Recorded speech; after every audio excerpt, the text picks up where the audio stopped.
Hi, how are you? Mwebale kubanga mtulaba ku Kakos Facts 256 era tubaniriza eno episode ndala era nga tugenda batwogera ku bawala bana bavayo mu kamera ng'ebintu byali eyo behind the scene naye nga tetubimanyi kati balaba time bimaze okukuba ki backfire ne beereta mu kamera ne tutegeera ne bye tubadde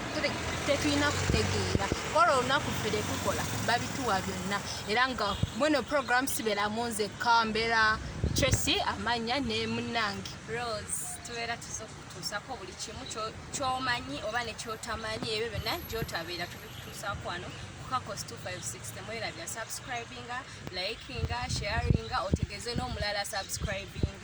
ya mwana mwala mulidi era omulama gwe tuyina nagubategezeza kunaye kangu bajjukize gwe in case ngobadde wakatweyungako twogera ku bano abaana ab'obuwala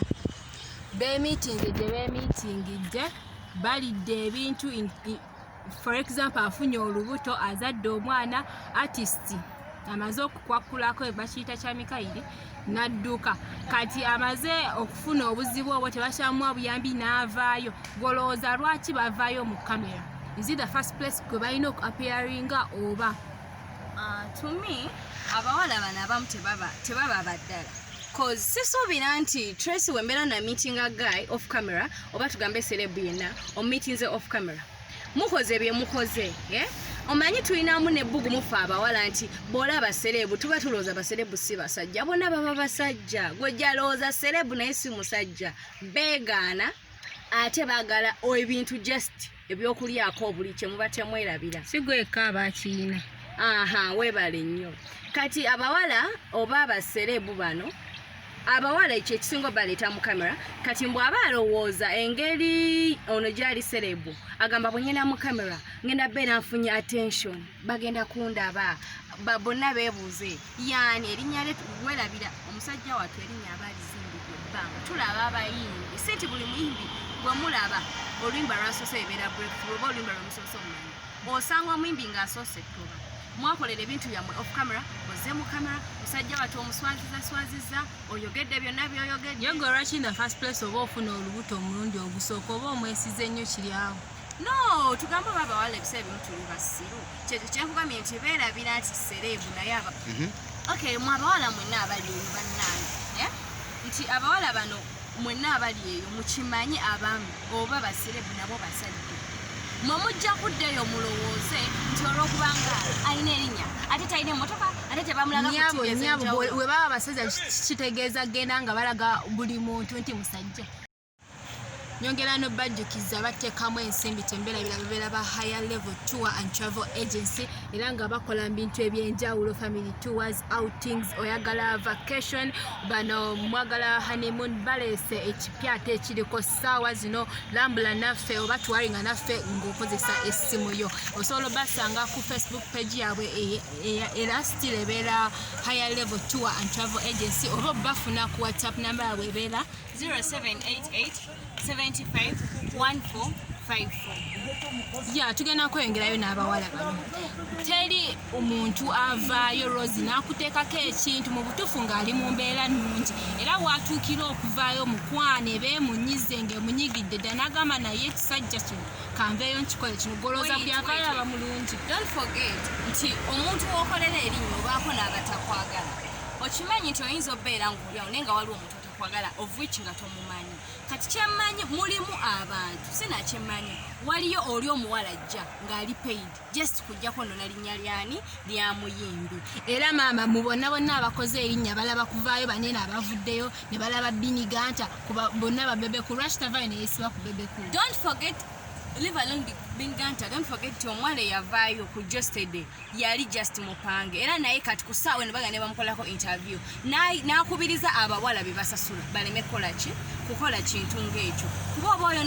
oyonoonedde omuntu erinnya eddene first of all mulimu nze ngenda bbanga ndifaanwani wa muyimbi omu oveeyo oyogere akantu katini bwikati ate ekyo kintu kinene nnyo okuvaayo gamba nti gundi yanzaalamu taking responsibilities ekyo si kintu kikulu naye era abasinze okuvaayo percentage wekuba nti bali basatu aliko ogwo kitegeeza abasinga abayimbi beetwalayo nga baagala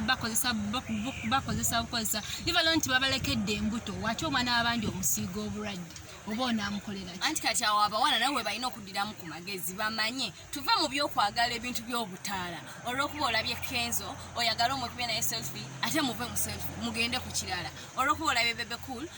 mumanye nti nze mu bulamu bwange sigenda beerawo nga neetalaatala mu basere mukwano kisinzira engeri gy'onkutta otya after the selfie onkutta otya biki by'oŋŋambya kyekitwala next step gwe ki ekibaddewo awo mu selfie gwe tokimanyi nti mulimu abawala abaflatteringira ku baana abasajja anti be batono ekyo tekiriiyo teri mukazi yeekwanira musajja they flat ayinza obba takyogedde out naye engeri gy'obeera yabeera malaaya omanyi kye bayita seducing no si bamalaaya bonna bonna oli ayinza obbeera nga ali awo yeegomba someone bwamutuukako natandika flatteringa ate abasajja balina ekizibu once you give him a signal olowooza abeera agenda kugaana si nti bonna bonna waliwo incidence eyakabayo yabiniganta lwaki yasooka ate nayegaana ate navayo namala nakkiriza mbu ate kati kale nze trying to protect his name lwaki we protecting that means waliwo ekyaliwo I'm sure that girl singa yagenda nalemera ku bini and remember owa polisi babimubuuza yagamba omwana tannagendako report yandigenze ku polisi before coming to the camera sooka ogende mu bw'obuyinza bwebigaana jangu bali slow yamukwanira ku polisi tebiri mu byakubeera nedda mukwano tewankwanira ku polisi nesitari ya bini ogiwulira omuwala gw'olabye just first day ne webakana omuntu my dear Tracy olaba otya guy the first day you sleep with a guy the first day you see him lwaki naye yabikkiriza that means bakikolera nga bagambye don't forget ti baserebu nabo basajja n'omwana muti bakwataga omwana alina otwalako sayidi ya maama kati tebamuwa bipapula ebyo byasimanya DNA tebabimuwa mbu agenda aleeta ebya bini lwaki babikola no solereza bini nti olw'okubanga mbuki naye nze ngamba abawala oyo omwana teyandibudde yantuuse mu bw'obuyinza kuba bini otukogamba mbu they go for DNA kitegeeza yali yayitani naye ate byandisoose genda mu bwabuyinza ne bamanya ebyobuyinza bagambye batya nti poliisi eyogedde kino oba ekoze kino bwe yandirabye nga badde delaying lyeyandiza mu kamera naye ng'omanye erinnya ly'omuntu wuyo omusajja atwayimba Jamaica tewali abi okitegeera ayimbira abantu nga banaakwagala era osooka naawe ne weewa respect yanditegedde nti alina omukyala n'atagenda ng'azunza oluntu naluze anyway akankwasa tumuvuddeko tugenda kudda ku mukulu Daddy Andre the producer himself the right and the what the backup artist tewalabira backinga n'abayimbi yakikubye mu style ey'amaanyi naye alina engeri gye yakikyusaamu ate n'akikubirako ewalala yanjoza biiti eyo gwayimanyi naye nga naye omuwala ono yavaayo ekyenjawulo ye ekimuliko nti ate akozesa baagala oba kuvaayo okufuna nnyimba n'abaagala ne kolabo kuba musajja ayimba bulungi ekyo mukikkiriza kati abana abeereeta mbu baagala kolabo hold on nga tuvudde ku byogamba mbu ayagala ba upcoming era gale yavaayo remember yatulaga screenshot za WhatsApp bye baali banyumya naye mu screenshot ze yali anyumyanga ne Andre olaba nti story yajjanga nga naye alanga ayinamutegera byamala kwonooneka n'alaba nga kyabadde ayagala kileerize oshuwayinti naye yali tayagala kozesa muntu noddomu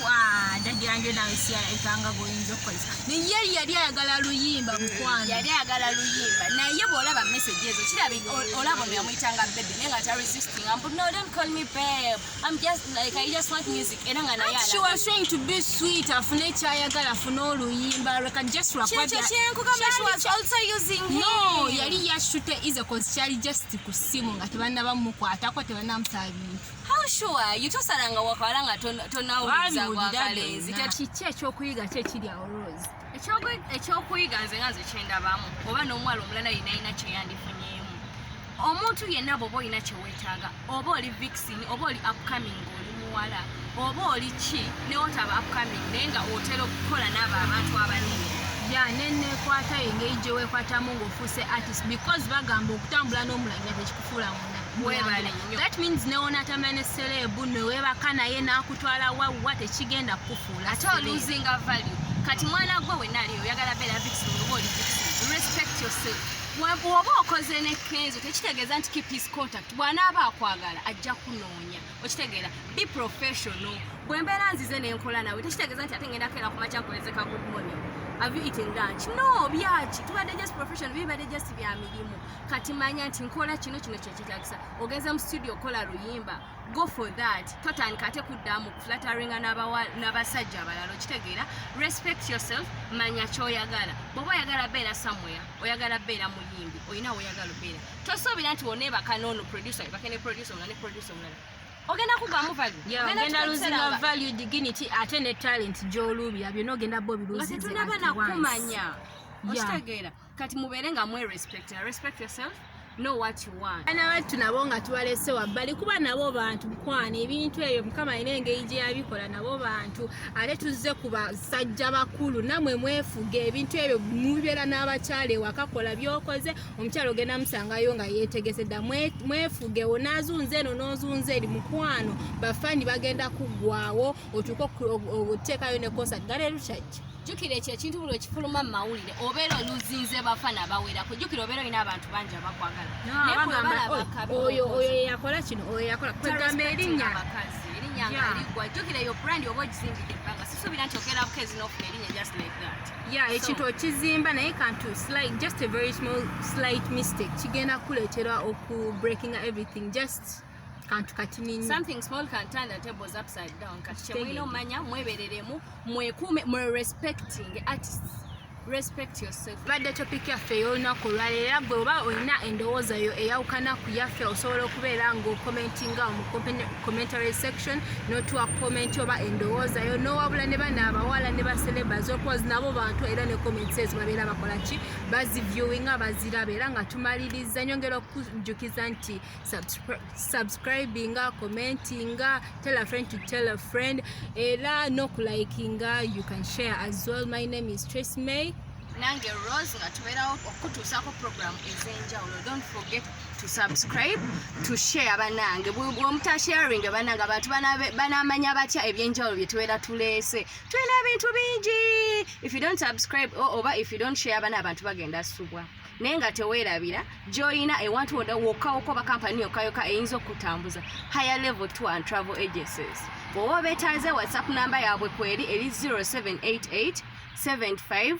1454 ne Facebook yaabwe kweri eri higher level tour and travel agencies. Bilebunji